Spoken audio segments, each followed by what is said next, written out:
Hai guys, nah kali ini gue dapat hidden website lagi buat teman-teman semua yang masih bingung dan masih mencari background sound effect yang kayak gini atau kayak gini ataupun kayak gini. Biasanya tuh cari di YouTube, tapi di sini ada guys. Di website ini tinggal download aja. Plak. Here we go. Nah oke, kita langsung ke websitenya aja guys. Namanya My Instant. Klik My Instant yang paling atas ini guys ya. Yang paling atas kita klik aja. Jangan lupa untuk login karena gue udah login. Jadi kita tinggal pilih nih guys beberapa sound effect yang kalian ingin pilih. Banyak banget dan downloadnya kayak gini doang guys. Klik aja.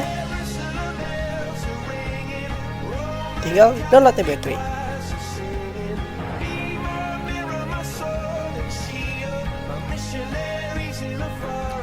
Oke, selesai. Guys, semoga bermanfaat. Jangan lupa untuk follow dan subscribe. Terima kasih. See you guys.